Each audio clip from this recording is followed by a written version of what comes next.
Shalom a todos, como combinado, primeira parte do nosso estudo de Bereshit é da Parashat Bereshit, do livro Bereshit, sobre a exegese acadêmica. Lembrando vocês que nós temos o vídeo com as 3 partes, mas se você quiser buscar partes separadas, vídeos mais curtos, aqui nós vamos ter a exegese acadêmica. Bons estudos!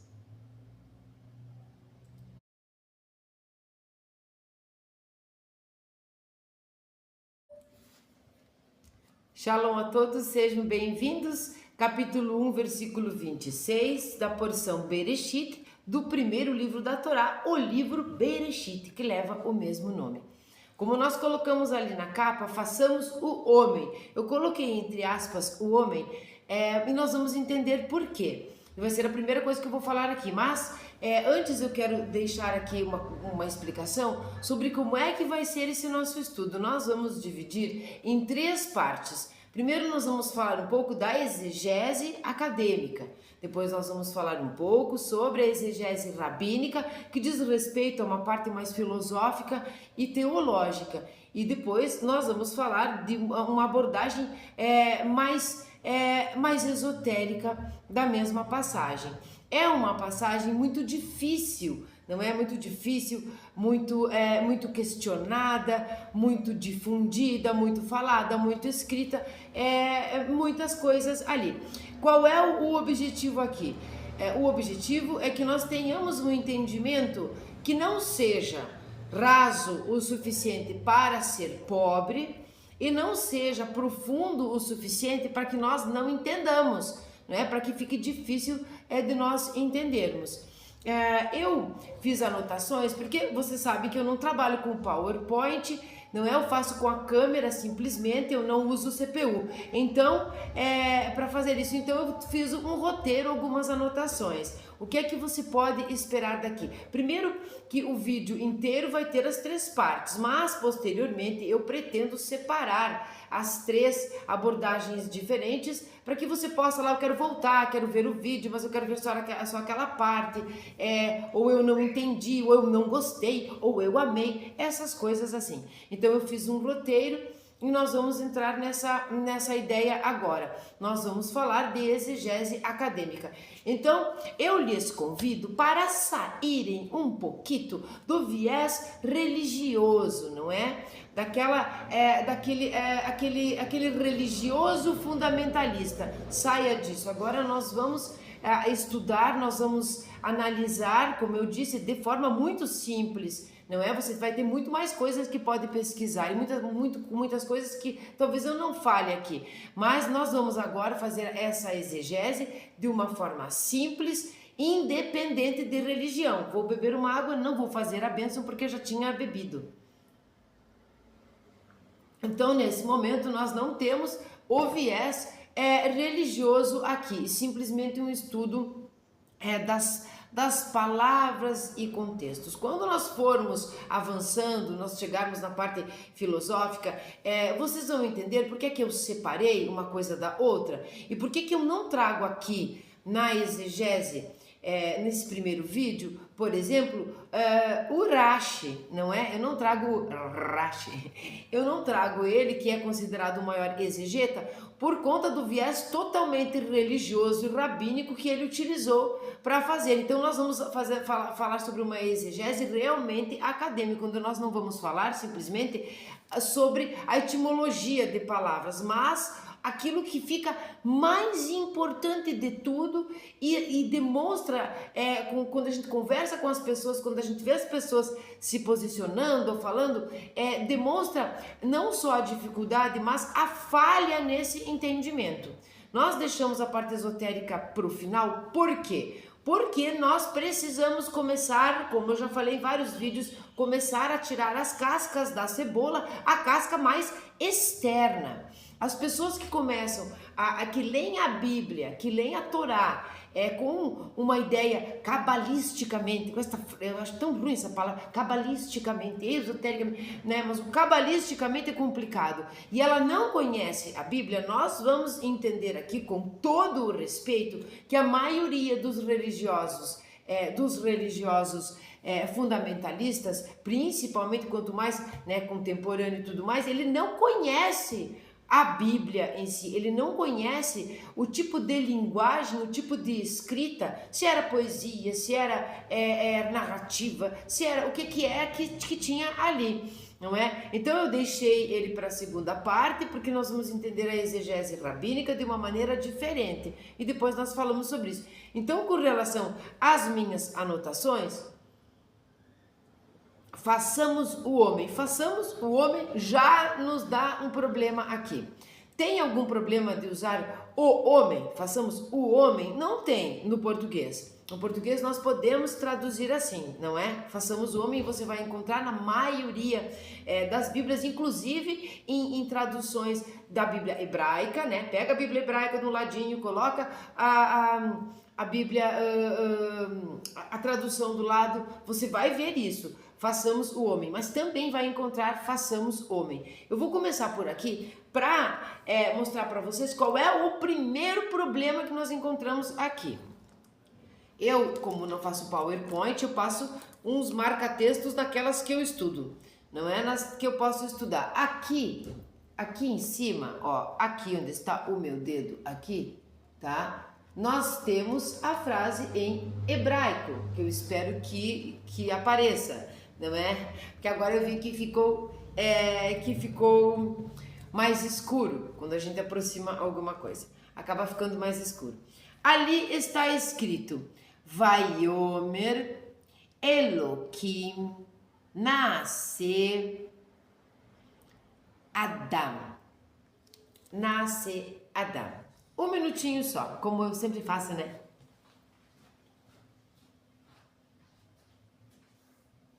É sempre um minutinho, não é mais que um minuto, às vezes é alguns segundos, às vezes é 1h30, não se sabe, porque eu fui dar uma clareada aqui para nós não ficarmos no escuro. Quando diz ali, vai Yomer Elohim nasce Adam, você vai encontrar, eu vou tentar deixar mais longe para não escurecer o vídeo, você vai encontrar esse Adam aqui, tá? Sem um rei na frente, então não é Adam.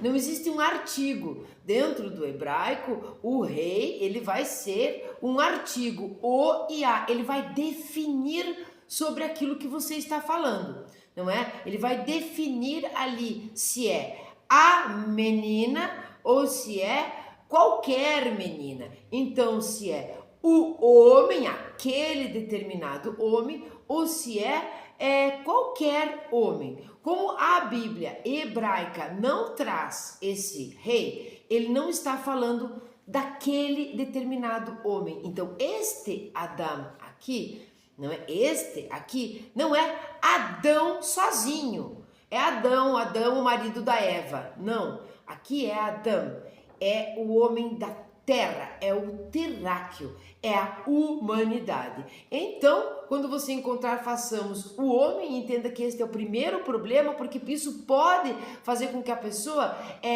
enxergue ali que este é aquele homem que foi só um casal e tudo mais. Não, aqui é façamos homem.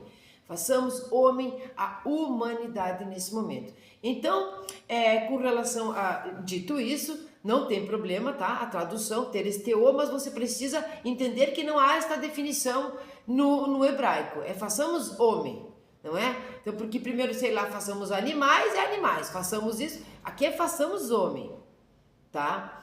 E nós vamos entender, então. Por exemplo, quem que fez o homem? Outro problema que nós temos. Quando nós falamos a palavra Elohim, né? Com o rei ali... Quando nós falamos, nós sabemos que uma das traduções são deuses, né? São deuses. Então, a pessoa desavisada que não estudou a exegese, que não saiu do romantismo, não é? Que não deixou isso de lado e foi tentar trabalhar o texto como ele realmente é, o que realmente estava escrito, e não conhece que Elohim pode ser um governante, né? ou um atributo de justiça, ou não entende isso, e ouviu falar, ou deu uma estudada ali, que quando tem mem sufit no final é um plural masculino, vai ter essa confusão. Então aqui nós podemos entender como malachim, por exemplo, como anjos, como mensageiros, não é? Como ajudantes, como construtores, como você quiser entender nesse momento. Mas a palavra deuses, dentro do entendimento que leva à religião judaica, esse entendimento é errôneo.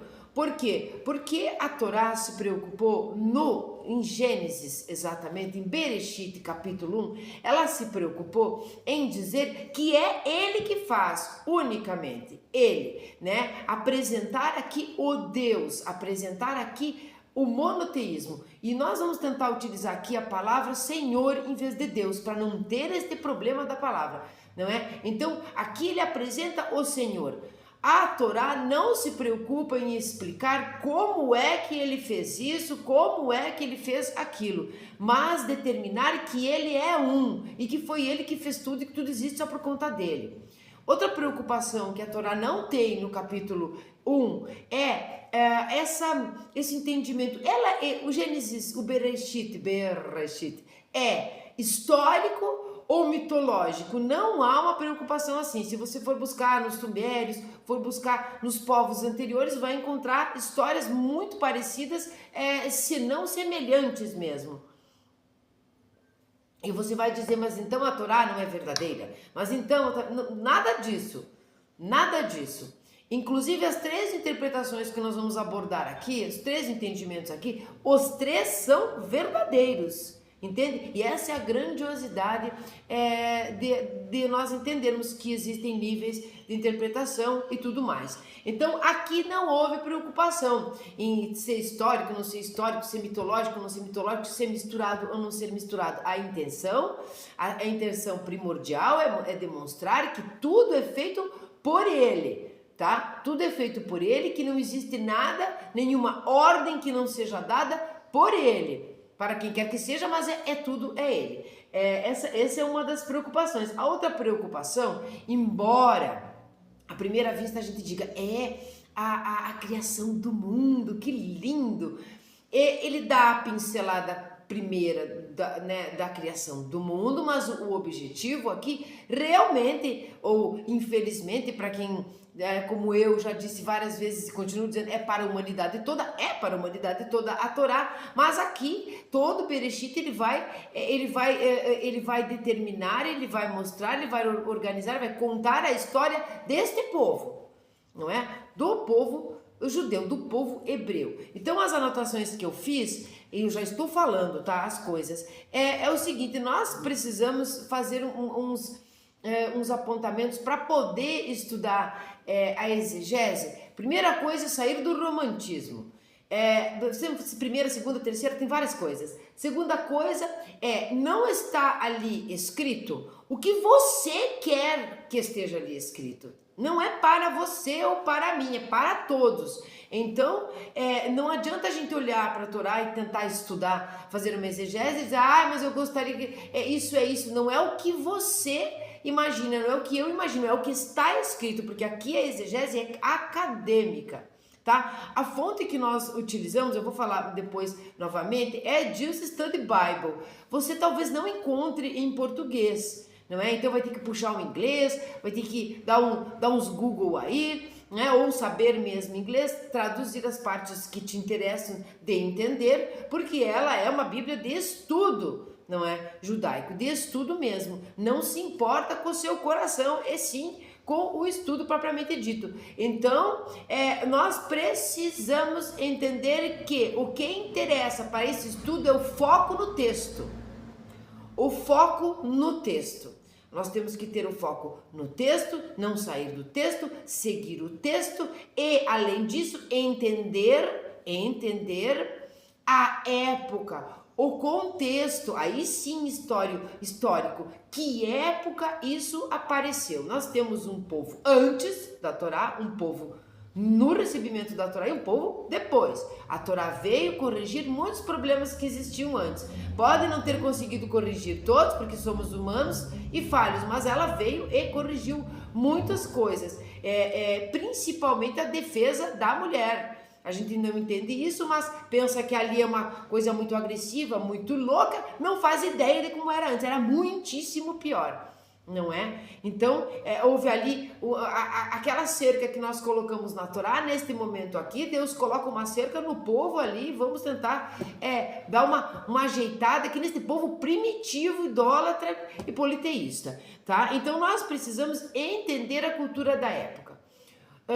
A gente pensa, quando começa a ler, mas é o povo escolhido, é o povo... Isso é simbólico, tá? Não vou falar sobre isso, mas isso é simbólico, por isso precisa estudar. Porque passa adiante, acaba ajudando naquele ódio gratuito, nem sabe por quê, porque está contando as coisas erroneamente. Nós temos que entender a cultura da época.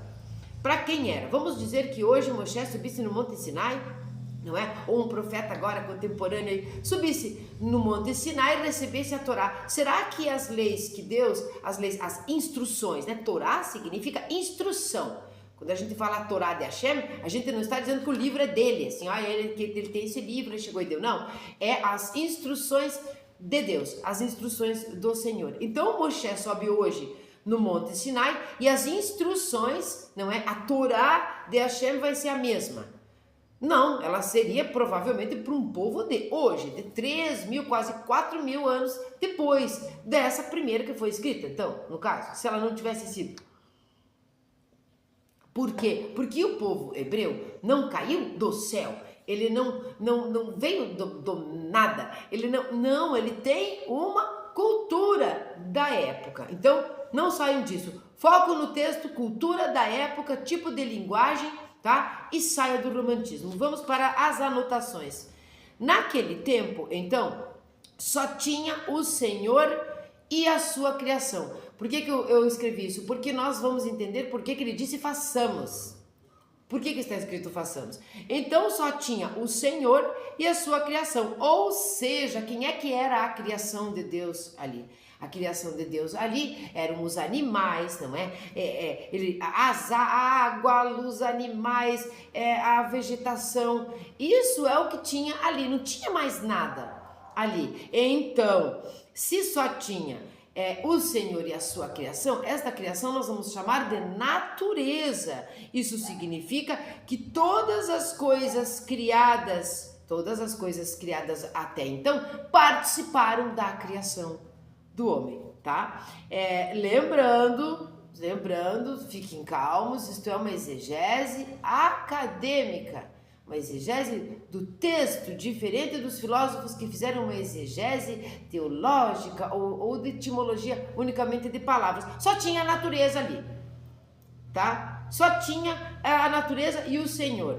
Então, se por um acaso foi o Senhor que disse façamos, e foi o Senhor que disse façamos, não é? Para quem que ele disse? Para quem estava ali. Essa é a ideia, essa é o entendimento acadêmico. Então, a natureza participou da criação dos homens, ou melhor, da humanidade, porque a gente viu que não é Adam, e sim Adam, todos, não é um específico, tá? Então, a imagem e semelhança de quem? Porque nós vamos abordar um pouco esta parte, né? Mas a imagem e semelhança de quem? No sentido exegético acadêmico, da natureza. Nós não somos feitos, por exemplo, de todos os elementos, né? De vitaminas, não, de aminoácidos, não é? Enfim, tudo que tem no nosso corpo. O mineral, o vegetal, o que tem no vegetal, o que tem no mineral, o que tem no animal, tem em nós. Então, aqui a imagem e semelhança é isto que significa. A imagem e semelhança de quem? Da natureza. A humanidade não é ex nihilo. Eu coloquei isso aqui para a gente entender que as coisas que Deus foi formando e criando, ele foi criando e dizendo isso e aquilo. Quando ele diz ali o façamos, mais adiante lá no capítulo 2, que nós não vamos abordar, mas mais lá adiante nós vamos ver que ele, né, moldou com o pó da terra. Simbolicamente, Deus não sentou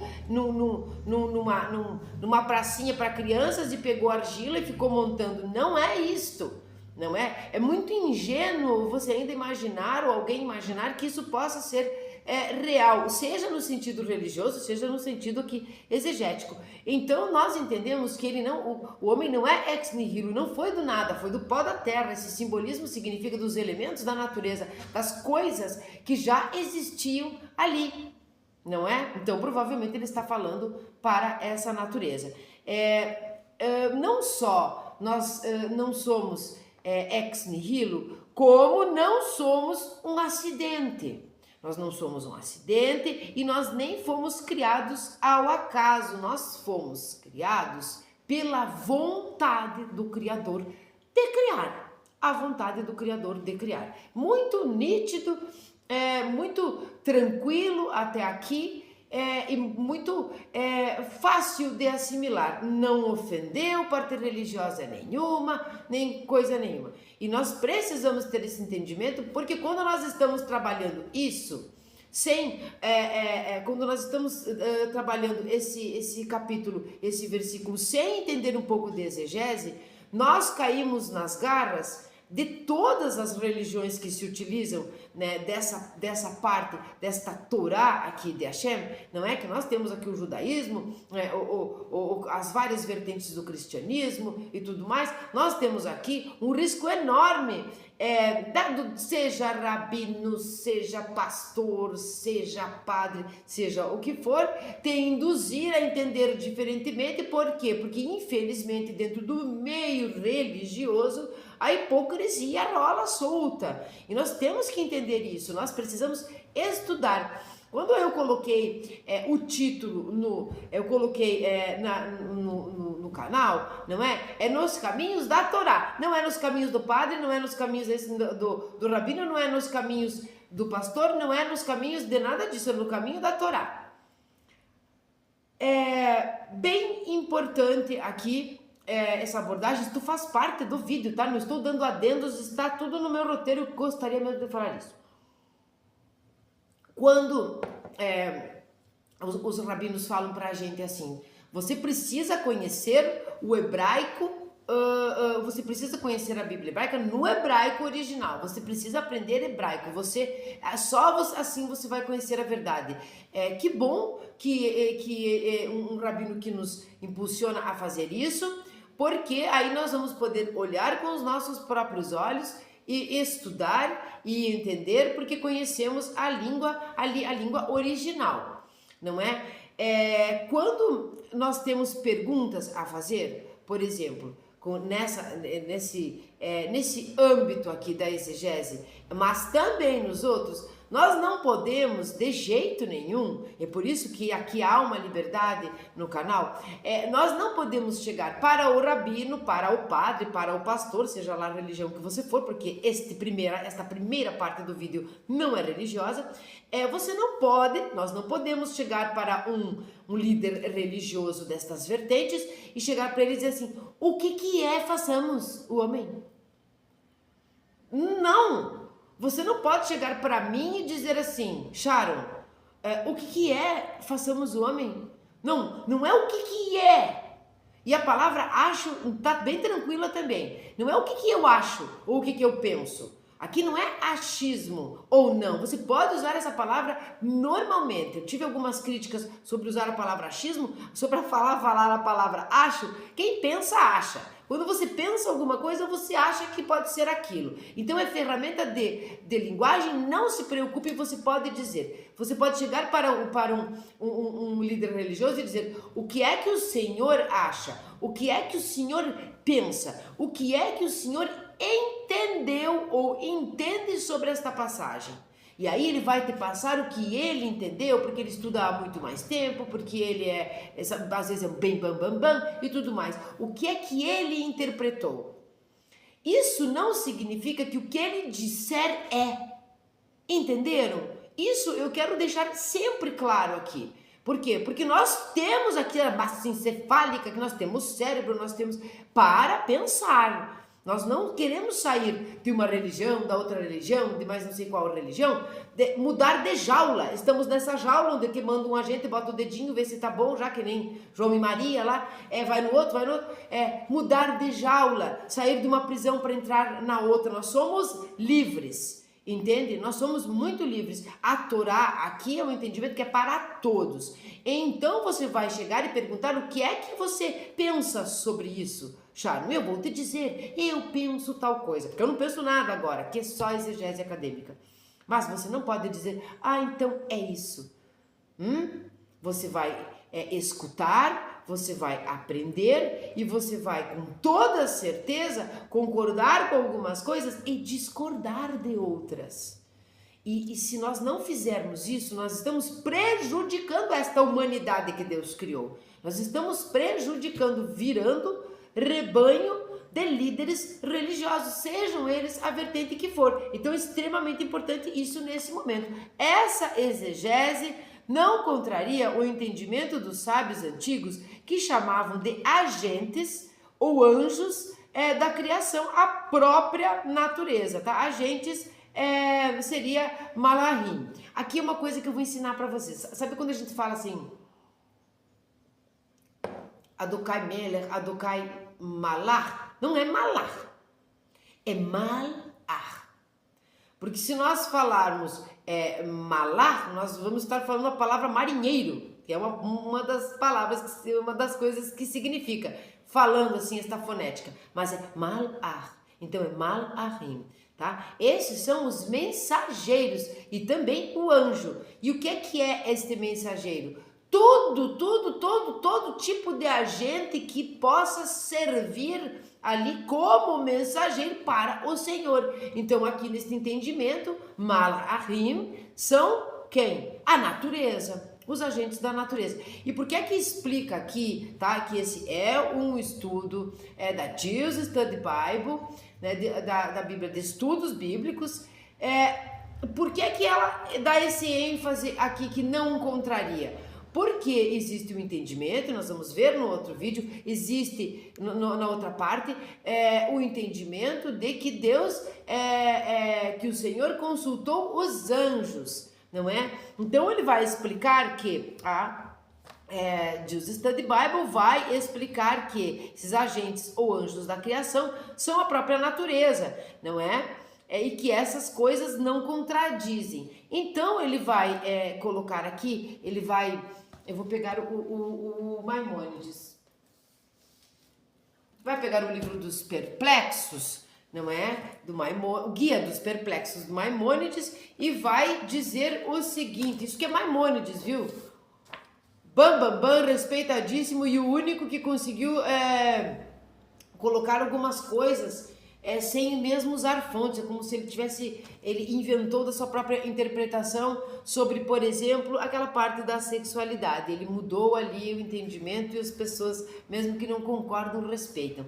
Tá? Esse é um adendo que não tem nada a ver, mas enfim, ele é muitíssimo respeitado até os dias de hoje. Então, no Guia dos Perplexos, ele diz o seguinte: todas as partes do universo são produzidas através dos anjos, pois as forças da natureza e os anjos são idênticos. O que ele escreve, isso significa que eles entendiam que o Senhor mandava os mensageiros para executar as suas ordens. Tá? Os mensageiros para escutar, para executar as suas ordens. Tem algumas coisas aqui no livro dos Perplexos, no Guia dos Perplexos, eu não sei se eu vou ler para não ficar tão longa esta primeira parte. Vamos ver aqui. Vamos pegar algumas passagens soltas para que não fique longo, mas também não fique perdido. Ele começa aqui no seu capítulo 6, tá? No livro 2, tá? No livro 2 do Guia dos Perplexos, ele vai dizer: tu sabes que o eterno Elohim que o termo Elohim é um termo para juízes e governantes. Ele continua. Mas lá embaixo, em todos os livros sagrados, tá? Ele vai dizer: isto também foi dito explicitamente em todos os livros sagrados, pois tu encontras que as ações de Deus são feitas somente por intermédio de um anjo, de um mensageiro, de um malach. Tu sabes que a palavra malach anjo significa mensageiro, e tudo aquilo que executa uma ordem é um malach.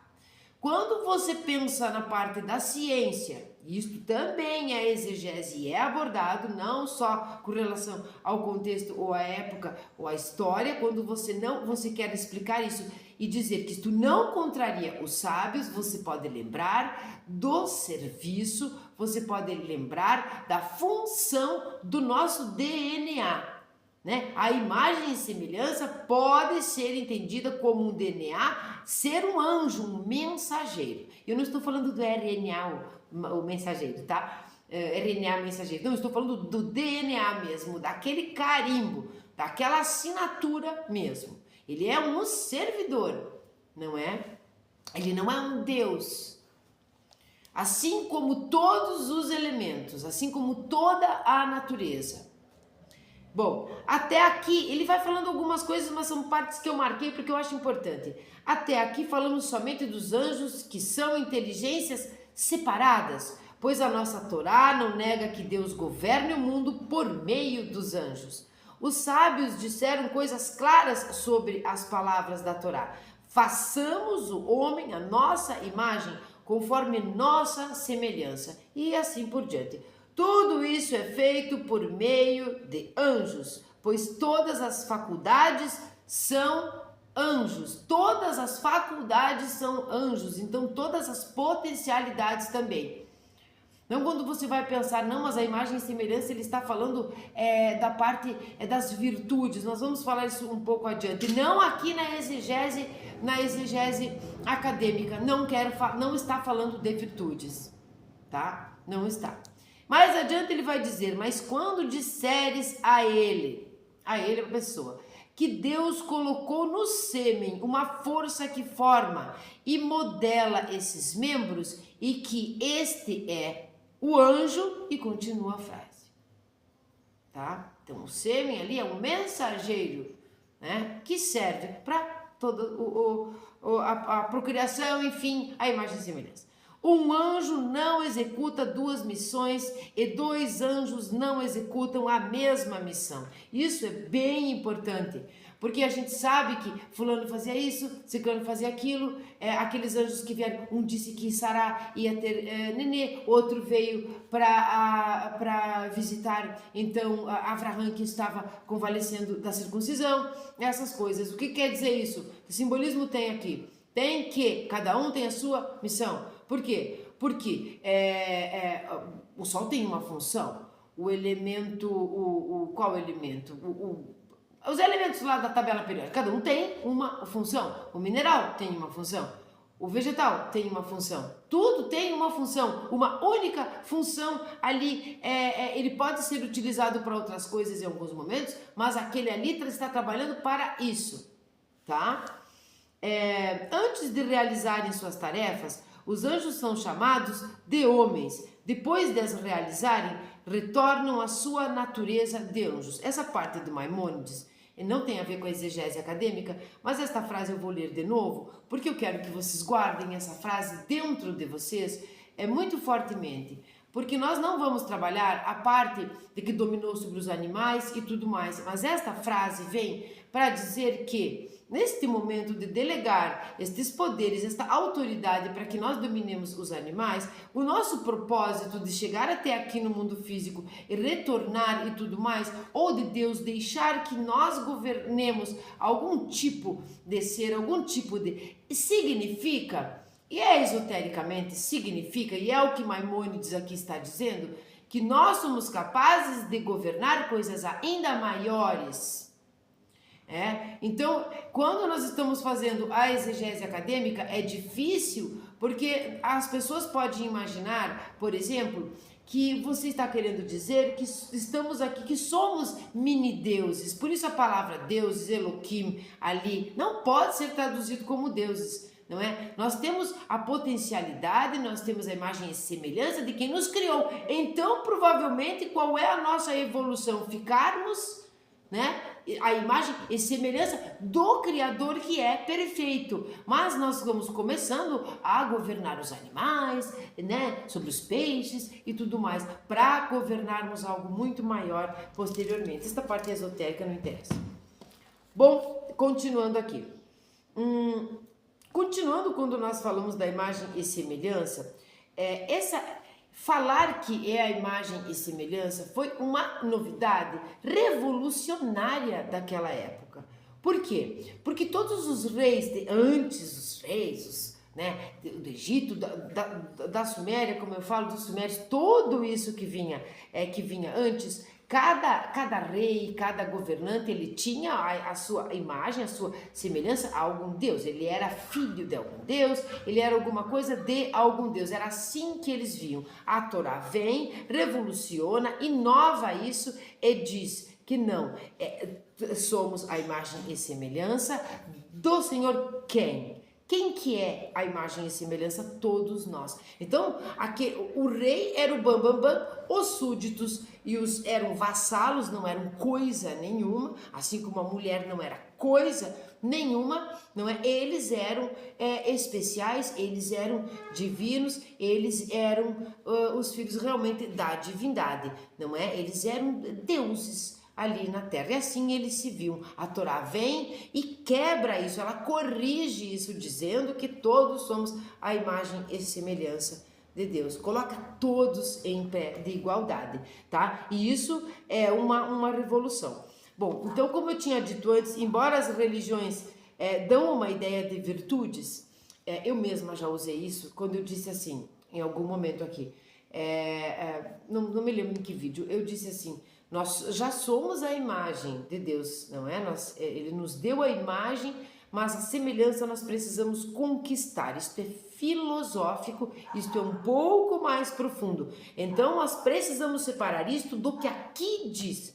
A imagem e semelhança aqui diz respeito a como quando você pega uma palavra ou um número e coloca, sabe, na potência 2 ao quadrado, por exemplo. Quando nós encontramos a palavra imagem e a palavra semelhança nesse contexto, tá? Neste texto hebraico, na maneira de falar e de escrever daquela época, na maneira de se referir, é para dar ênfase. Aqui, imagem e semelhança, numa exegese acadêmica, são sinônimos, tá? Não é a imagem é uma coisa e a semelhança é outra. Não, é para dizer é igual mesminho. E é todo mundo, é para dar ênfase ao que está sendo falado, tá? Vamos ver o que mais aqui que eu coloquei. Contexto, tá. Então, o contexto que nos remete, tá?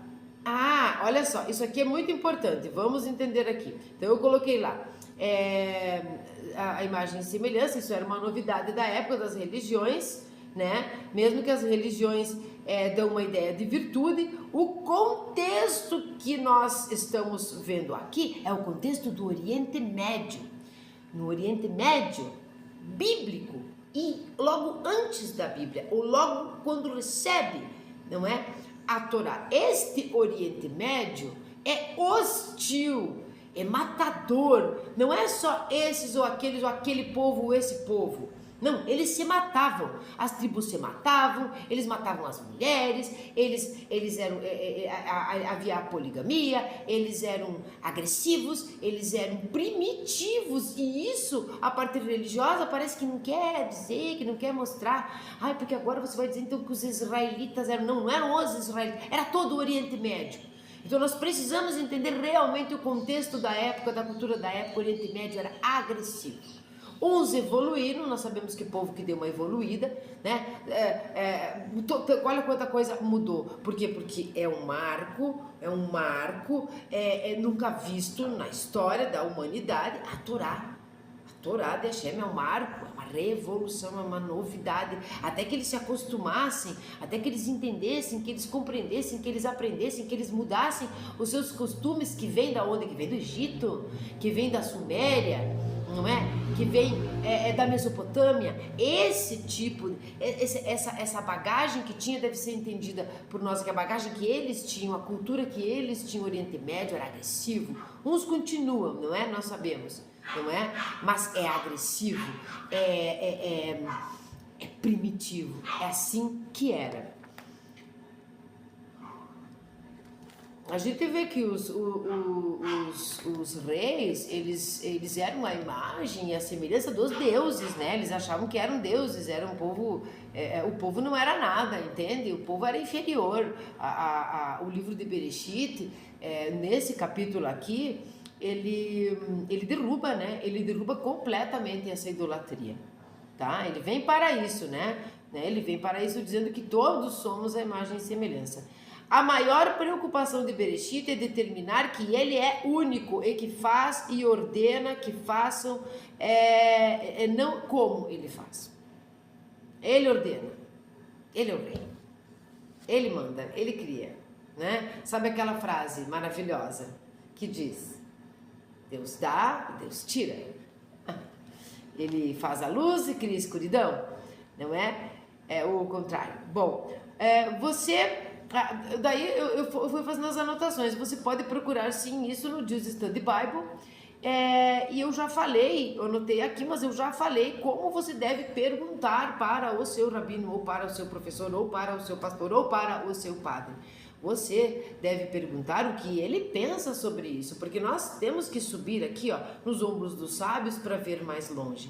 Mas nós precisamos entender o contexto daquela época, não é? A cultura daquela época não é a mesma coisa que hoje, e não é aquilo que alguém te diz que você vai acatar, você vai estudar, você vai buscar, você vai entender, não é? E a exegese acadêmica precisa realmente sair do romantismo.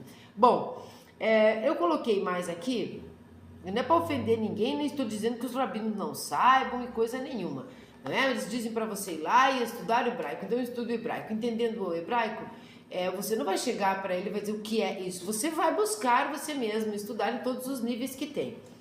Nós vamos falar dos outros níveis. Então, Elohim é o que? Elohim é Senhor, tá? Senhor, autoridade, poderes. Então, ele delega a autoridade ao ser humano para dominar sobre os animais e tudo mais. E aí vem esse entendimento, que é uma viagem minha, mas que é uma parte esotérica, para que a gente comece governando sobre isso, para governar coisas, talvez, quem sabe, maiores, melhores, no futuro, que não sabemos.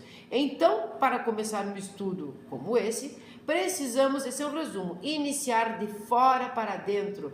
Essa é a primeira casca onde o povo israelita, como qualquer outro, se encontra inserido num contexto histórico-cultural. E tudo isso faz com que nós entendamos que há no homem a parte material, carnal, e há também a parte divina. Quando nós falamos de imagem e semelhança, a exegese aqui, acadêmica, não nega isto, que também quer dizer, mas ela procura ficar na parte real da construção das palavras, do texto, do tipo de linguagem, do tipo de texto e de época. Tá? Então, nós podemos entender que, embora as palavras imagem e semelhança sejam usadas no texto bíblico para dar ênfase, nós já olhamos e entendemos que a parte onde diz a imagem é a parte material, é a parte mais carnal, é a imagem daquilo tudo que está ali na natureza, mas que a semelhança, aquilo que nós precisamos emular, imitar e buscar de Deus é a nossa parte divina. Essa foi a parte da exegese acadêmica. Vocês viram que foi curto, não é profundo, mas também não é raso. Nós entendemos aqui o que significa Elohim.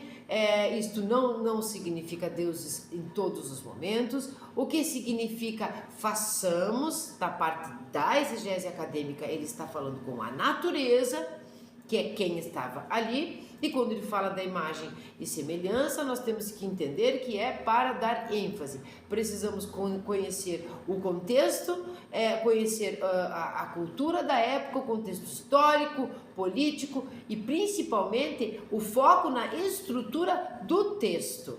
Tá? O que não acontece com a exegese rabínica lá do Rashi, por exemplo, que vem com etimologias de palavras, mas existe um viés muito religioso aí, o que limita o nosso entendimento no sentido romântico aqui da coisa, que não é o objetivo. Espero que vocês tenham gostado desta parte. Agora nós vamos para a segunda parte do nosso estudo, que diz respeito a façamos o homem, ou façamos homem, num entendimento, numa exegese rabínica, filosófica e teológica.